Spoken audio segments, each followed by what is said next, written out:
My name is Terry, and at 28 years old, can't you just disappear? My mom snapped. You ruined your brother's life. From now on, you are not part of this family. My dad added, I didn't argue. I just left 3 days later. They were at my door begging me to take them in. If you have ever felt betrayed by the people who should have been your biggest supporters, let me know where you are watching from.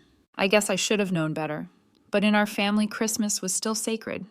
No matter how cold things got during the year, no matter what passive-aggressive things were said, on birthdays or ignored over group chats. December 24th always meant one thing. We gathered, we smiled. We ate too much honey-glazed ham, and we played nice. So I showed up like always. Gifts in hand, 5 of them. Carefully picked, thoughtfully wrapped. One for each my mom, my dad, my brother, his wife, and their baby. A high-end baby toy for my nephew. A vintage perfume bottle for my mom, in her favorite floral scent. A rare vinyl for my dad's collection. A personalized book on leadership for my brother, ironic in hindsight. And a spa gift certificate for his wife, who always looked 2 minutes from burnout. I spent hours picking each thing, paid for expedited shipping, wrapped them by hand, matching ribbon and all, because no matter what, I still believed showing up with love mattered. That morning I curled my hair, put on the sweater I knew my mom once said, made me less severe, and drove over with the heat on full blast, and this foolish flutter of hope in my chest. Maybe things weren't perfect, but they were still family right. It was snowing just barely, more of a decorative flurry than anything serious. When I pulled into their driveway, I could see the lights twinkling in the living room window. The golden retriever barked once from inside, familiar, almost warm. I rang the bell gifts stacked in my arms, like some kind of emotional offering. The door opened. My mom looked surprised, not in the, oh, you're here way, more like I was early to a party I wasn't invited to. She didn't smile behind her. I saw my brother, already sipping something from a crystal glass.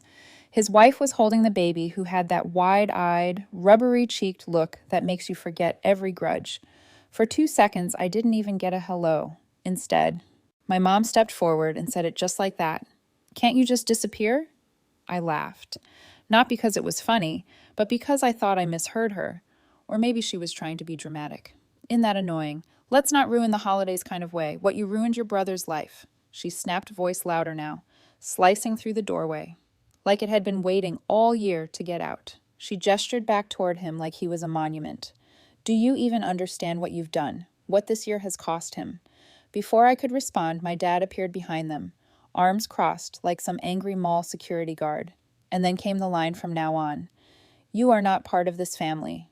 It was rehearsed too clean. He must have said it out loud to himself, a dozen times before today, waiting for the moment to deliver it.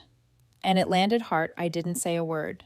Not because I was being stoic or noble or brave. I didn't say anything because I couldn't speak. My hands were still full. I stood there with 5 carefully wrapped gifts, and nowhere to set them down. My stomach clenched so tightly, it felt like I'd swallowed a fist. I thought of the baby toy, the soft blue wrapping paper, the handwritten tag. I thought of how I'd been here every year, since I was born, of how I used to sit by the fireplace and help hang stockings of the time.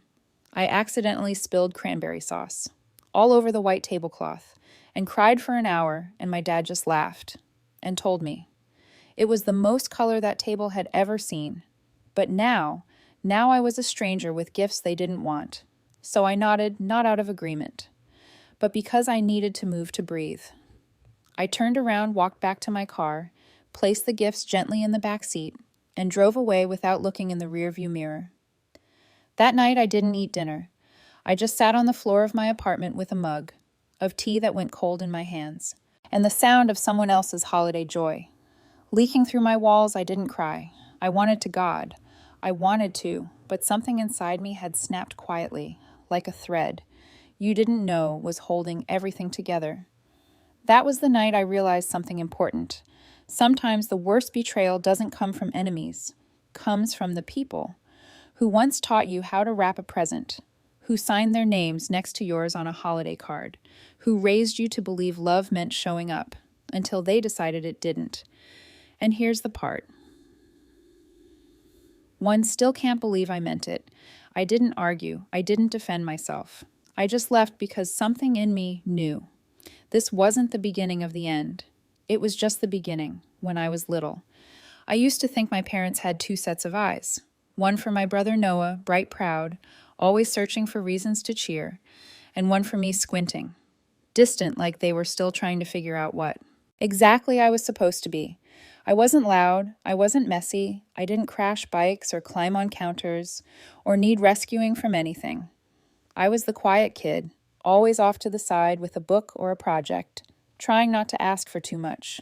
Noah, on the other hand, was the center of the room, before he even walked into it, the kind of child people called a handful with a laugh. He was charming, reckless, and could talk his way out of just about anything. My mom called him her sunshine boy. My dad used to say that one's got spark me. I think they forgot I was in the room half the time. The pattern didn't change as we grew up, just got more expensive. Noah dropped out of college twice, switched majors more times than I can count. Every time. My parents acted like it was a thoughtful life pivot. He's just exploring his options. They'd say at least he's not giving up. When I graduated early and got my first real job, my mom's response was, "You should really wear more color. You always look so serious in black." I used to tell myself it didn't matter, that being good wasn't supposed to come with applause, but it wears you down after a while, being invisible until someone needs something, and they always needed something. So I kept my head down and built a life. I worked hard, saved money, and eventually helped start a small company with a few close friends. We were building something that helped law firms sort through all their paperwork faster, boring behind-the-scenes stuff. Nothing flashy, but it worked. My parents never asked what I did. They just said she's good with computers. Like I was a remote they didn't know how to program. Then Noah's wife got pregnant. Suddenly everything became urgent. He's ready to settle down now. He just needs something stable. Maybe you could help. What they meant was give him a job. So I did. It was supposed to be a short internship. Just a few weeks of shadowing. I brought him into my team, introduced him around, tried to make him feel welcome. He showed up late the first day, said traffic was bad, we work from home. By the second week, he was skipping meetings and making jokes during team calls about how I was so uptight for a little sister. He didn't even last the month. One day he just stopped logging in. No call, no thank you. The next time I saw him, he was on a beach in Mexico, shirtless, holding a coconut, posting on social media about big things coming soon. His wife was home with their newborn a week later. He posted a video tour of their new apartment, sleek modern, with a downtown skyline view, the kind of place that doesn't come cheap. He captioned it, "Invest in yourself. The world will catch up." My parents reposted it and wrote, "So proud I didn't ask questions. I didn't even roll my eyes. I just got back to work." We were in the middle of final testing for our product. We hadn't launched anything yet. Everything was still quiet, protected, the kind of thing you don't talk about outside your team. Because you know how fragile good ideas are. When they're still taking shape, that's why. When I got the email from a friend at another company, I nearly dropped my coffee. She just wrote, "Thought this looked familiar," and attached a flyer. I clicked, not expecting much, and there was a press release from a competitor. They were launching a new product, something to help lawyers organize and review documents faster. Same concept, same layout, same talking points. Even the screenshots look like ours, like someone had taken our work, added a new logo, and called it their own. At first, I thought I was being paranoid. There are only so many ways you can make a software. Dashboard looked clean. But then I saw a visual flowchart, a structure I'd spent weeks designing, one that wasn't standard in the industry. It was mine. No one outside our company had access to that material. We hadn't shared it publicly. We hadn't even demoed it yet. It was ours, and someone had taken it. There were only a handful of people who had access to our early stage files. I didn't want to think about it, didn't want to make that leap, but the timeline was too neat. The similarities were too precise, and I had let Noah into our system. I hadn't even thought to restrict his access. When he joined, it was supposed to be temporary, unpaid basic observation, but I hadn't locked down the folders. I hadn't imagined I'd need to. That night, I sat in my apartment staring at the flyer for what felt like hours. I didn't cry. I didn't scream. I just felt hollow, like someone had scooped out the middle of me and left the shell behind. I wanted to believe it was a coincidence, that I was jumping to conclusions, that there was some other explanation, but I knew better and I hadn't even told anyone yet. Not Grandpa, not my friends, not even myself out loud. It was December 23rd. I was supposed to leave for Christmas Eve dinner. In the morning, I'd already wrapped the presents, one for each of them, including a soft toy for Noah's baby. That I'd ordered months ago, back when I still believed I was part of this family. I looked at the box sitting by the door and wondered if I'd still go, because part of me, the part that had always kept showing up, still wanted to believe I was wrong, that maybe this time I'd walk into a house where I wouldn't have to earn my place, that maybe they'd finally see me. By the time I showed up for Christmas, I hadn't seen any proof, not the receipts, not the emails, not the confirmation, that my brother had taken something from me and sold it like it was his to give. But I'd asked our company lawyer to look into it, quietly, just in case. Turns out, just in case was about to blow up my entire holiday, what I didn't know that morning. Gift bags clutched in my hands, snow slushing up the back of my boots. Was that? Our lawyer had already reached out to the competitor. Just a polite legal heads up. Nothing nuclear yet, but it didn't stay polite for long, because the competitor, as it turns out, took intellectual property theft pretty seriously. They'd reached out to Noah and Noah. Being Noah didn't call to come clean. He ran to our parents first, wailing about how I was trying to ruin him, how I'd always been jealous, how I'd hacked his business plans and turned it into a legal mess. So when I showed up with hand-picked gifts, real ones, not regifted candles or Amazon gift cards, I walked into a storm that had been brewing. "Behind my back, can't you just disappear?" My mom snapped before I even got both boots off, and my dad, bless his consistently spineless heart, added from now on, "You are not part of this family." I didn't say a word, just turned, walked back to the car, and drove off with the presents still in the trunk. I ate dinner alone that night, leftover pad thai and a glass of wine. The wine was okay, the pad thai. Not so much 3 days later. The confirmation came in like a slow-motion car crash. Our lawyer called, and didn't even try to soften the blow. Yes, Terry. He downloaded everything source code, internal notes, diagrams, some of it watermarked. He sold the entire package to a competitor for $350,000. I said nothing, she kept talking. He claimed he developed it himself and hired a freelance team to build it. What he didn't know, of course, is that your product is patented in your name. She paused. They're shutting down the project effective immediately, and they're furious. They want their money back plus damages. I thanked her and hung up. Then I sat on the floor of my tiny apartment and stared at the wall for about 10 minutes. I don't remember breathing. Noah had stolen from me, but worse than that. He dragged my name through the dirt to cover it, and our parents had bought it. When the phone rang again, I already knew who it was. "Eliana," she said, in the same tone she used when I forgot to send a birthday card. To her bridge partner, I heard from Noah. He's struggling. Struggling. That was the word she used. Not stealing. Not lying. Struggling. "You need to understand," she continued. "He was under pressure with the baby, the rent, trying to build a future for his family." I almost laughed. I didn't. "And you went and made things worse," she said. "You should have come to us instead of involving lawyers." "I blinked, you mean. Instead of protecting the thing I spent years building." I said calmly, "That's not the point." She snapped. "You always do this. You make everything about you." I hung up, not in a rage, not for drama, just hung up like ending a bad movie halfway through. And then I stopped everything. The monthly payments. I'd been sending them to help with their mortgage gone. The quiet Venmo transfers to Noah. When he'd claim his card got blocked again, done. I didn't send a letter. I didn't make a speech. I just stopped. There's a certain silence that settles in. After you stop trying to earn people's love, not the peaceful kind, not at first, the kind that rattles, like a fridge that's just lost power. The quiet reminds you of how loud everything used to be. I let the quiet stay, and I got back to work. 3 days after Christmas, I opened my front door to find my entire family, standing on the porch with suitcases. Noah had the nerve to look annoyed, like I'd made them wait too long.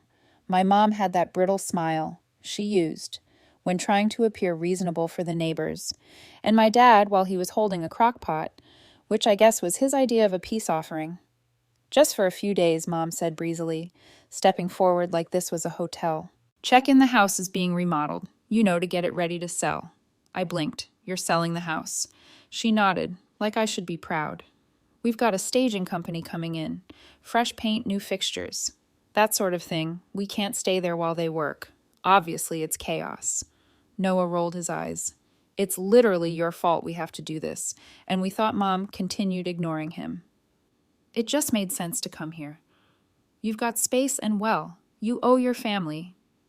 She didn't even ask. He just walked in. Dad followed, still clutching the crock pot. Noah brought up the rear, muttering something about needing Wi-Fi. I stood frozen, watching them scatter into my living room. Like they belonged. You can't be serious. I finally said. Noah plopped onto my couch. You ruined everything, Terry. This is the least you can do. I felt like something snapped inside. Not the dramatic throw a vase kind of snap, just clarity. I turned to my mom. You've spent my whole life making excuses for him. Every mistake, every lie, every time he burned something down. You found a way to blame someone else. Usually me. He stiffened. You didn't protect him, I said quietly. You enabled him. Her mouth opened, then shut again, the kind of silence that only comes when someone's never had to answer for anything. I stepped outside, pulled out my phone, and called security. They were out in 10 minutes. No cuffs, no yelling, just a polite but firm escort out of my apartment. My mom sputtered the whole time. My dad looked embarrassed. Noah accused me of letting strangers manhandle his baby's stuff. The baby wasn't even there. Neither was Noah's wife. Made me wonder if they are still together. When the door clicked shut behind them, I let out a breath I hadn't realized I was holding. That was the last time I saw them in person. Months passed. Word eventually reached me through the grapevine. They'd sold the house. Use the money to repay the competitor and avoid criminal charges for Noah. I'm sure my parents called it a family sacrifice. I call it enabling. They did it, and it cost them everything. They moved in to rent it. Noah's wife left him soon after. I heard it wasn't just the lawsuit. She found messages from his little solo vacation, messages he'd forgotten to delete. I didn't smile when I heard that. But I didn't cry either. One afternoon in early spring, I got a call from Grandpa's lawyer. My grandfather was still alive, sharp as ever. He was 96 and still insisted on mowing his own lawn, though the neighborhood hoy kept warning him. Terry, the lawyer, said, your grandfather asked me to inform you that he has updated his will. Everything will now go to you. I blinked. Everything. Everything. I wonder if my parents were counting on that inheritance when they decided to sell their house to pay off Noah's debt. I'm sure they were. It almost made me feel sorry for them, almost, I think. My grandfather was the only one who ever really saw me when I was 9 and learning to code. He was the one who gave me his old laptop and said, build something. Not be careful, not go play outside. Built, he saw what my parents refused to. Apparently, he still did a few weeks later. I was sitting on my new balcony, small, sunny mine. When my phone rang, the caller ID made my stomach twist. Noah's ex-wife. I let it ring once. Twice, then I answered. Hey, she said.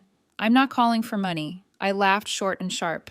That's a first. I wanted you to know I left him for good. I found out what he did, all of it. And I'm sorry I didn't say anything. I don't expect anything from you, she continued. I just wanted to say, if you ever want to be in the baby's life, I'd really like that it hit harder than I expected. Not the offer. The fact that she wasn't asking for anything. Just opening a door. I'll think about it. I said, and I meant it. When I hung up, I walked back inside and looked at the wall in my office. On one side, the original patent confirmation. Next to it, a photo of my grandfather and me, both squinting into the sun. Wires and tools spread across the kitchen table. Below that, one more thing. A note, you will build what no one sees today. And I did. Thank you for listening. What did you think about this story? Did Terry do the right thing by walking away, or should she have handled things differently? Let me know in the comments below, and if you enjoyed listening. Please like, share, and subscribe for more stories. just like this one.